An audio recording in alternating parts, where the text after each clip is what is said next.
Last के topics कर रहा हूं आज, एक्स रे करा रहा हूं आज। ठीक है।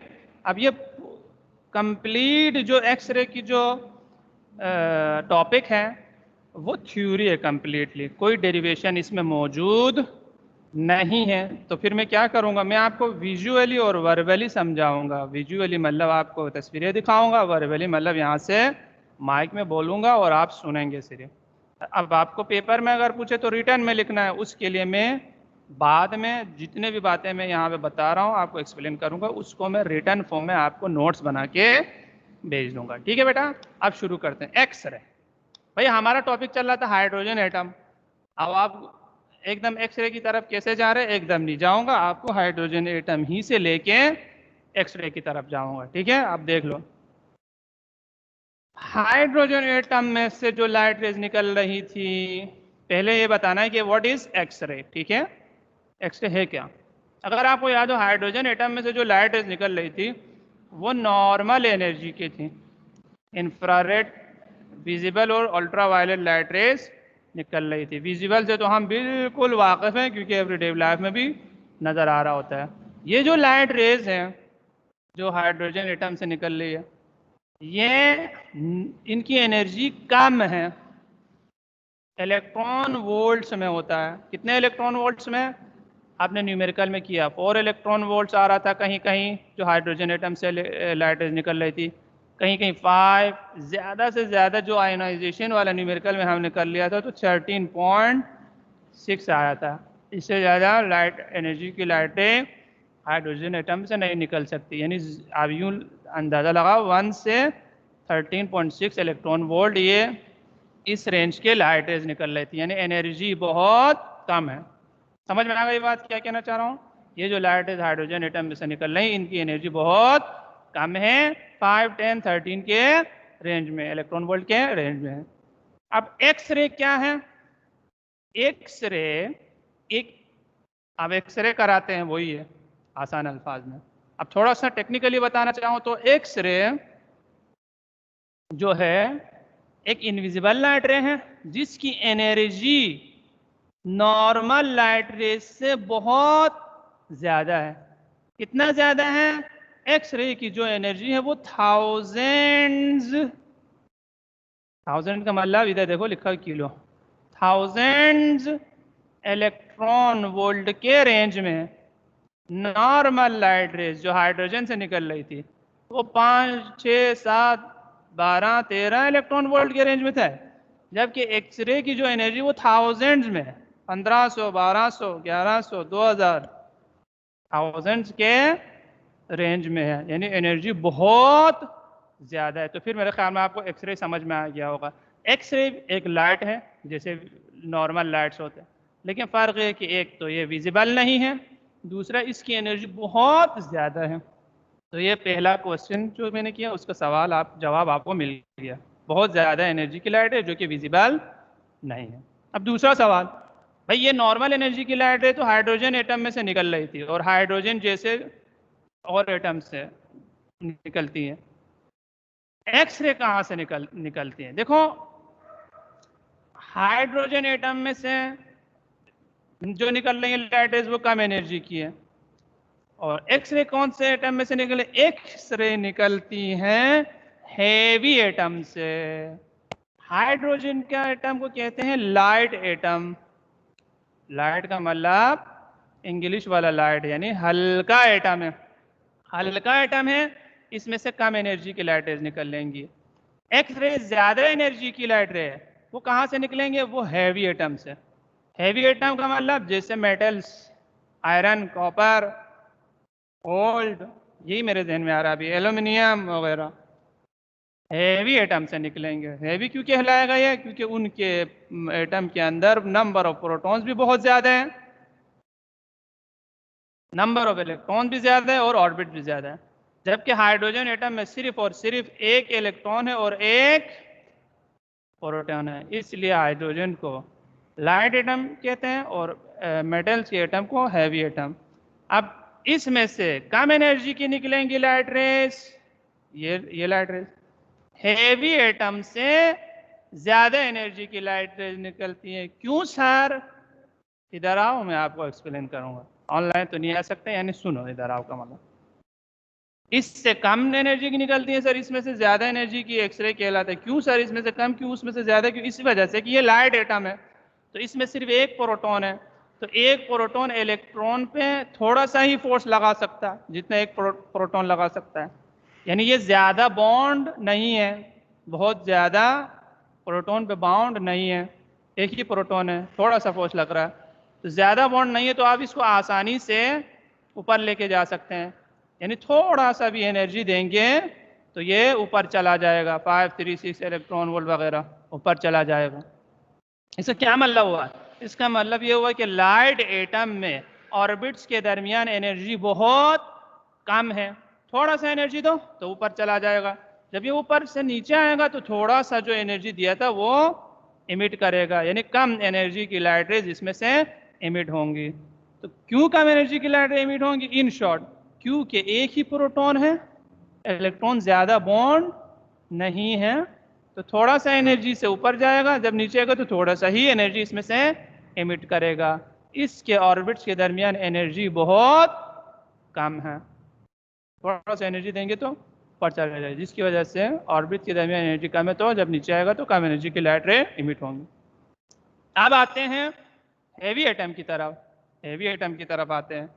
हेवी एटम में क्या होता है? हेवी एटम में जो नंबर ऑफ प्रोटॉन है न्यूक्लियस में वो बहुत ज्यादा है, जिसकी वजह से आप ये देखो, ये जो इलेक्ट्रॉन फर्स्ट ऑर्बिट में, अब क्या होगा, इस पे इतने सारे प्रोटॉन फोर्स लगा रहे हैं, तो ये बहुत ज्यादा बॉन्ड होगा। बात समझ में आ गई?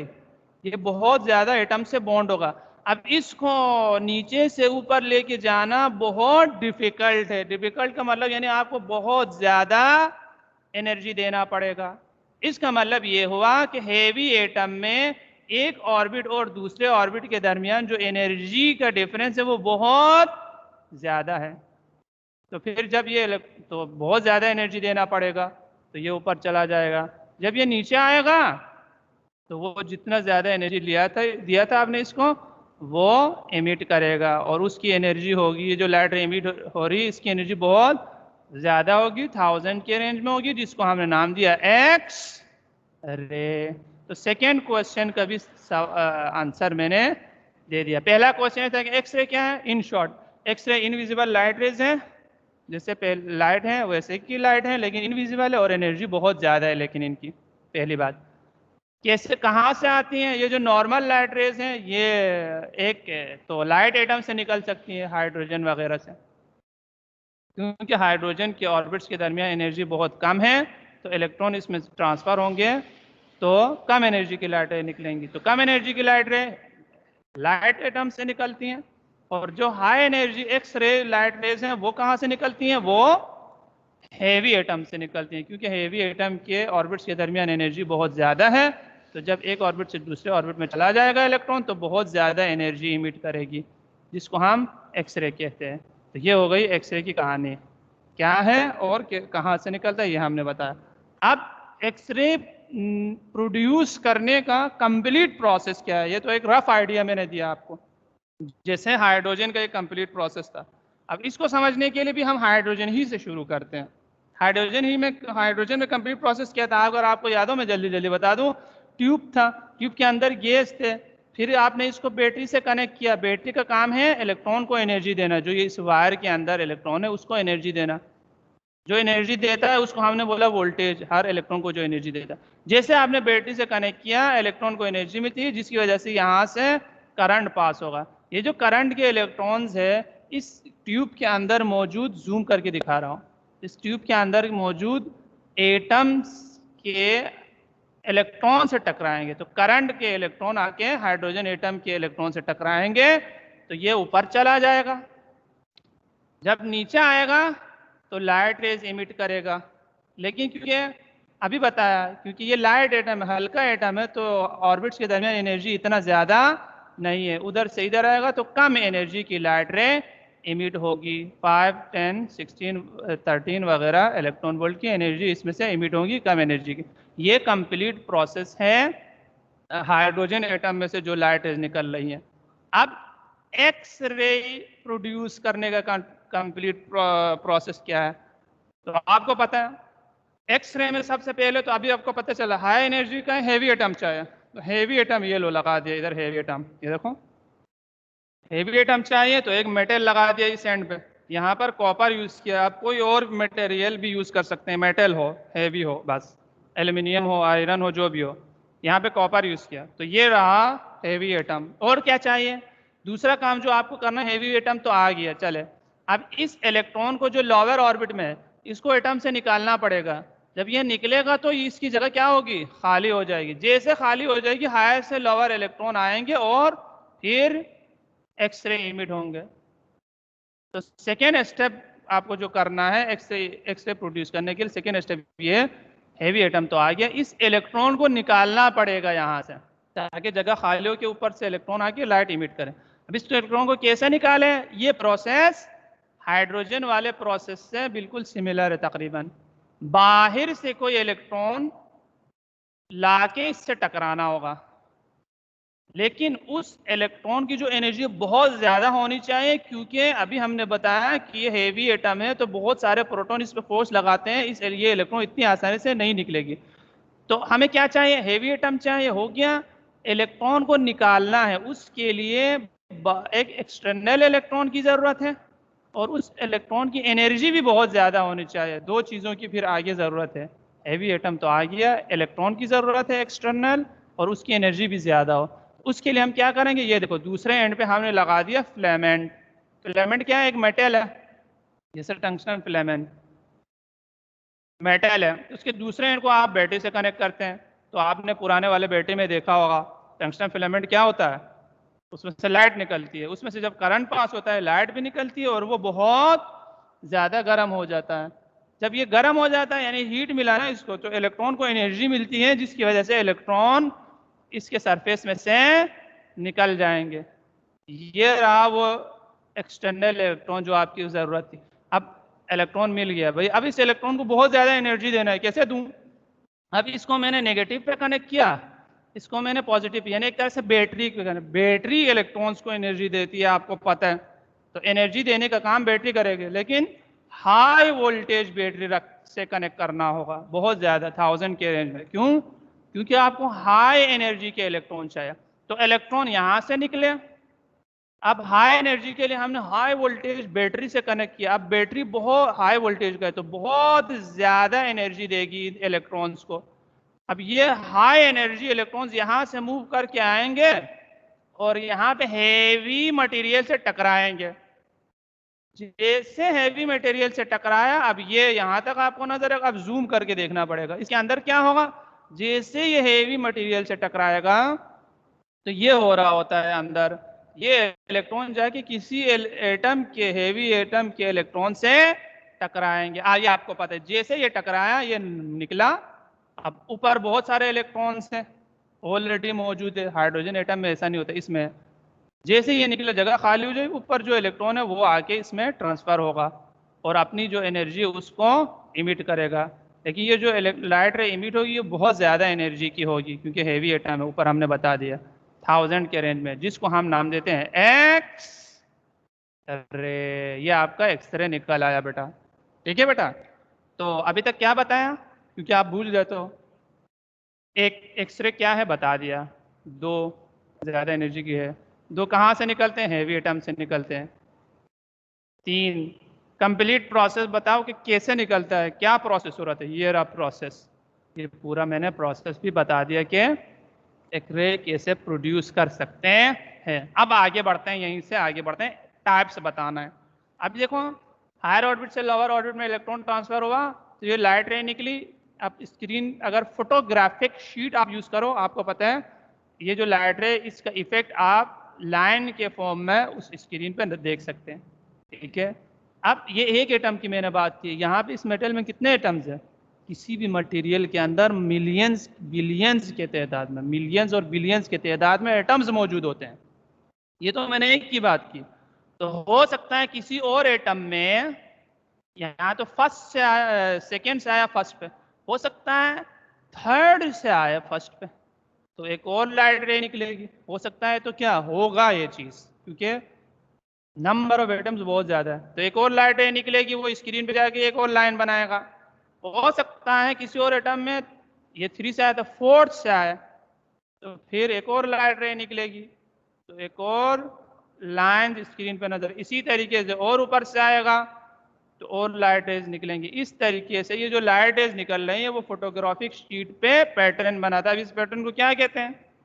स्पेक्ट्रा कहते हैं। फर्स्ट लेक्चर में मैंने बताया लाइट रेज जो स्क्रीन पे पैटर्न बनाते हैं, लाइंस बनाते हैं, उसको हम स्पेक्ट्रा नाम देते हैं। पहला वाला हाइड्रोजन से निकल रहा था तो हाइड्रोजन स्पेक्ट्रा नाम दिया। अब ये जो है एक्स रे है, एक्स रे का है तो एक्स रे स्पेक्ट्रा नाम दूंगा इसको। क्या नाम दूंगा इसको? X ray spectra. Next topic में दाखिल हो गए, हम इंटर हो गए। नेक्स्ट टॉपिक है एक्स रे स्पेक्ट्रा और उसके टाइप्स। तो ये जो स्पेक्ट्रा है ये आपके पास आया एक्स रे का स्पेक्ट्रा। अब ये जो एक्स रे स्पेक्ट्रा है ना, इसके दो टाइप, इसको लाइन स्पेक्ट्रा कहते हैं क्योंकि लाइंस बन गए इसके अंदर, इसको लाइन स्पेक्ट्रा कहते हैं। और इसका एक और नाम भी है, कैरेक्टरिस्टिक्स एक्स रे भी कहते हैं। क्यों? अब आप अगर मटेरियल चेंज करो, कैरेक्टरिस्टिक्स का मतलब यानी मटेरियल के कैरेक्टरिस्टिक्स का मतलब प्रॉपर्टीज, प्रॉपर्टीज पे डिपेंड करता है ये पैटर्न। अभी आपने कॉपर यूज किया तो इस तरह के लाइंस बने, ठीक है। अगर आप कैरेक्टरिस्टिक्स का मतलब मटेरियल पे भी डिपेंड करता है। अगर आप आयरन लगा दो या कोई गोल्ड लगा दो सपोज करो, या एल्यूमिनियम लगा दो सपोज करो, एल्यूमिनियम लगा दिया तो क्या होगा? अब ये पैटर्न चेंज होंगे। लाइट रेज निकलेंगी जरूर, एक्सरे ही निकलेंगी, लेकिन क्या होगा? पैटर्न चेंज होगा। पैटर्न चेंज होने का मतलब क्या है? यानी लाइंस की पोजीशन हो सकता है चेंज हो, जैसे एक लाइन यहाँ हो, एक इधर हो, एक इधर हो और एक इधर हो। देखो पैटर्न चेंज हो गया। दूसरा ब्राइटनेस में भी चेंज हो सकता है। पैटर्न चेंज होने का मतलब यही हो सकता है ब्राइट हो ज़्यादा, एक यहाँ पे थोड़ा डार्क लाइन बने। तो ये देखो ये और ये बिल्कुल डिफरेंट नज़र आ रहे हैं दिखने में। तो इसका पैटर्न अलग है, इसका पैटर्न अलग है। क्यों? क्योंकि ये कॉपर से निकला था, ये एल्यूमिनियम से। तो आसान अल्फाज में ये जो स्पेक्ट्रा निकला है इसको लाइन स्पेक्ट्रा भी कहते हैं। दूसरा नाम इसका कैरेक्टरिस्टिक्स स्पेक्ट्रा। कैरेक्टरिस्टिक्स का मतलब प्रॉपर्टीज। ये क्यों कैरेक्टरिस्टिक्स कहते हैं प्रॉपर्टीज? क्योंकि ये एटम के प्रॉपर्टी पे डिपेंड करता है कि ये कौन सा एटम है। एटम पे के प्रॉपर्टीज पे डिपेंड करता है। एक एटम हो तो ये निकलेगा, दूसरा एटम हो तो कोई और पैटर्न निकलता है। यहाँ तक क्लियर हो गई बात? तो स्पेक्ट्रा समझ में आया, लाइन स्पेक्ट्रा भी समझ में आया। अब ये जो लाइन स्पेक्ट्रा है इसके भी टाइप्स हैं, इसके भी टाइप्स हैं। अभी आपने यहाँ पे देखा इलेक्ट्रॉन फर्स्ट ऑर्बिट से निकल रहा था, फिर हायर से फर्स्ट ऑर्बिट में इलेक्ट्रॉन ट्रांसफर हो रहे हैं, ठीक है। हर एक लाइट रेज जो जिसकी वजह से लाइट रेज निकल रही है, ये जो लाइट रेज निकली एक लाइन, ये जो ऊपर से आके लाइट रेज निकली दूसरी लाइन, ये जो ऊपर से आके लाइट निकली ये तो तीसरी लाइन, ये वही चीज़ें रिपीट हो रही है। ये जो लाइट लाइंस आ गए ना, ये जो स्पेक्ट्रा, ये कहलाएगा के लाइंस या के सीरीज। क्या कहलाएगा? के सीरीज। क्यों? क्योंकि ये सब के ऑर्बिट में ट्रांसफर हो रहे हैं। हेवी एटम के केस में ऑर्बिट्स को 1 2 3 4 नाम देने के बजाय क्या नाम देते हैं? के एल एम एन, बस नाम चेंज कर दिया। इतना मुश्किल मेरे ख्याल में कॉन्सेप्ट नहीं है। आप अगर 1 पे ट्रांसफर हो रहे हैं तो जो सीरीज बनता है उसको कहते हैं के सीरीज, और हाइड्रोजन में जो सीरीज बनता है तो उसको लाइमन बाल्मर वगैरह नाम देते हैं। यहाँ पे इस तरह की कोई कहानी नहीं है। ऑर्बिट को नाम देते हैं और ऑर्बिट के हिसाब से उसको भी नाम देते हैं। तो फर्स्ट पे ट्रांसफर हो रहे हैं तो के सीरीज। अगर सेकेंड पे ट्रांसफर हो सकता है जो बाहर से इलेक्ट्रॉन आ रहा हो, मिलियंस ऑफ इलेक्ट्रॉन है, फर्स्ट इलेक्ट्रॉन को निकालने के बजाय वो क्या कर, बाहर से जो इलेक्ट्रॉन आया उसने सेकेंड ऑर्बिट से इलेक्ट्रॉन निकाला, तो फिर क्या होगा? तो फिर इलेक्ट्रॉन सेकेंड ऑर्बिट में ट्रांसफर होंगे। 3 से आया सेकेंड पे, 4 से आया सेकेंड पे, 5 से आया सेकेंड पे। तो इस तरीके से भी लाइट रेज निकल के स्क्रीन पे आपको लाइंस नजर आएंगे। आप क्योंकि ये सेकेंड पे ट्रांसफर हो रहे हैं तो ये जो लाइट रेज निकलेंगी स्पेक्ट्रा ये कहलाएगा एल लाइंस या एल सीरीज। बस मेरे ख्याल में क्लियर हुआ होगा आप लोगों को। तो जो बाहर से इलेक्ट्रॉन आ रहे हैं ना, हो सकता है फर्स्ट, अगर फर्स्ट में ट्रांसफर हो क्या कहलाएगा, सेकेंड में ट्रांसफर हो तो एल कहलाएगा। अगर बाहर से आने वाला इलेक्ट्रॉन थर्ड में से इलेक्ट्रॉन को निकाले, थर्ड, ये भी पॉसिबल है, इससे टकरा के निकले, तो अब थर्ड पे इलेक्ट्रॉन ट्रांसफर होंगे, अब ये इसकी जगह खाली हो जाएगी, तो जो लाइन निकलेगी उसको एम। तो इन शॉर्ट फर्स्ट पे ट्रांसफर होने से निकले के, सेकेंड पे ट्रांसफर होने से निकले एल सीरीज, थर्ड पे ट्रांसफर होने से निकले एम सीरीज। मेरे ख्याल में आसान है, इतना मुश्किल नहीं है। अब इन्हीं सीरीज में जैसे के सीरीज को देखो, जो पहला लाइट रे निकले ये वाला, उसको ए नाम देते हैं, यानी के ए नाम देते हैं, अल्फा नाम देते हैं। और दूसरा जो निकले ये वाला, उसको के सीरीज का बीटा नाम देते हैं। और तीसरा जो निकले उसको के सीरीज का गामा, और इसी तरीके से नाम देके आगे। यहाँ पे भी यही है, टू पे ट्रांसफर होती है, ये तो एल सीरीज है। पहला जो निकलेगा अल्फा, एल अल्फा, दूसरा जो निकलेगा बीटा, तीसरे जो निकलेगा गामा नाम देंगे। ये भी समझ में आ गया, ये जो लाइंस है उसको अल्फा, बीटा, गामा वगैरह नाम देंगे फर्स्ट, सेकेंड, थर्ड के सीक्वेंस में। ये भी बात क्लियर हो गई। अब आखिरी एक चीज़ बता दूं, फिर एक्सरे ख़त्म। और वो चीज़ क्या है बेटा? अभी जो आपने देखा लाइट रेज जो निकल रही थी, जो स्पेक्ट्रा बन रहा था वो लाइन स्पेक्ट्रा था, यानी उसमें लाइंस बन रहे थे। लेकिन इसी एक्सपेरिमेंट में एक और तरह के स्पेक्ट्रा बन सकते हैं जिसको हम कहते हैं कंटिन्यूस स्पेक्ट्रा। वो कैसे सर? वो इस तरह से कि मिलियंस ऑफ एटम्स है, हमने बोला कई पॉसिबिलिटीज है। हो सकता है कुछ इलेक्ट्रॉन्स जो आ रहे हैं बाहर से, वो किसी भी एटम के अंदर मौजूद किसी भी इलेक्ट्रॉन से ना टकराए। देखो टकराए बगैर आ गया, तो फिर क्या होगा? टकराए बगैर आ गया और न्यूक्लियस के करीब में से पास होगा, तो फिर क्या होगा?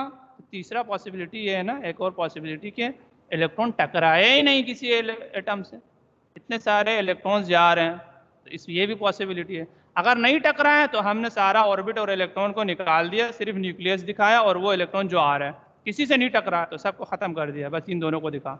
जब नहीं टकराएगा तो जब ये आ रहा है, जब ये न्यूक्लियस के करीब हो जाएगा, देखो न्यूक्लियस पॉजिटिव है, इलेक्ट्रॉन नेगेटिव, ठीक है, ये इस पे फोर्स लगाएगा, जाहिर सी बात है, जब करीब आएगा तो इस पे फोर्स लगाएगा। यहां से आगे जब इलेक्ट्रॉन आगे की तरफ जा रहा हो, अब देखो इलेक्ट्रॉन यहां से आगे क्या हो जा रहा है? आगे की तरफ जा रहा है, ठीक है, और नेगेटिव है, जबकि प्रोटॉन पॉजिटिव है, तो इलेक्ट्रॉन इस तरफ जा रहे हैं, प्रोटॉन यहां पर है, नेगेटिव पे फोर्स लगाएगा इस तरफ, अपोजिट डायरेक्शन में फोर्स लगाएगा। अब क्या होगा? जब अपोजिट डायरेक्शन में फोर्स लगाएगा तो इलेक्ट्रॉन की एनर्जी में कमी आएगी। जो भी इलेक्ट्रॉन की एनर्जी में कमी आई है वो इलेक्ट्रॉन एक्स रे के फॉर्म में अपने अंदर से निकालेगा, लाइट रेस, हाई एनर्जी की लाइट रेस निकालेगा और उसकी एनर्जी में कमी आएगी। ये जो हाई एनर्जी लाइट रे निकल रही है इसको हम कहते हैं एक्स रे। बात समझ में आ गई? अपोजिट फोर्स लग रहा है, जैसे गाड़ी आगे जा रही है, आपने ब्रेक लगा दिया, अपोजिट फोर्स है, तो ब्रेक की तरह है ये, ठीक है। तो अपोजिट फोर्स लग रही है तो एनर्जी तो कम होगी, जो एनर्जी में कमी आई वो हाई एनर्जी लाइट रेस के फॉर्म में निकलती है, जिसको हम एक्सरे कहते हैं। अब क्योंकि कंटिन्यूसली फोर्स लग रहा है ना, तो कंटिन्यूसली एनर्जी में कमी आ रही है, तो continuously electron light rays x emit करेगी। अब ये लाइट रेस जब आप स्क्रीन पे देखेंगे, क्योंकि कंटिन्यूसली इमिट हुए हैं, तो एक कंटिन्यूस स्पेक्ट्रम बनेगा एक्स रे का, कंटिन्यूस, बीच में कोई गैप नहीं होंगे। तो ये आपके पास आया कंटिन्यूस स्पेक्ट्रम। तो एक्स रे क्या है बता दिया, कहाँ से निकलता है बता दिया, हेवी एटम से, कैसे प्रोड्यूस होगा कंप्लीट प्रोसेस बता दिया। अब ये जो एक्स रे निकल रहे हैं वो दो तरह के हैं, ये भी बता दिया, एक लाइन स्पेक्ट्रा या कैरेक्टरिस्टिक्स स्पेक्ट्रा, और दूसरा कंटिन्यूस स्पेक्ट्रा, जिसमें कंटिन्यूस, ये हो गए टाइप्स ऑफ एक्सरे। इसका दूसरा नाम ये है, स्पेलिंग भी थोड़ा मुश्किल है, ये जर्मन लफ्ज है और इसका मतलब है ब्रेक रेडिएशन। क्या मतलब है? ब्रेक रेडिएशन, यानी आपने ब्रेक लगा लगा के इसमें से रेडिएशन निकाला है, और इसका दूसरा नाम ये है, अगर कहीं देखो तो। क्लियर हो गई बात? तो टाइप्स ऑफ एक्सरे भी हो गया, ये हो गया एक्सरे। बस एक टॉपिक रह गया, वो है रूबी लेज़र और रूबी लेज़र, वो हम नेक्स्ट टाइम करेंगे इंशाल्लाह। ठीक है बेटा? ओके, फिर आपकी आवाज़ मुझ तक नहीं पहुंच रही।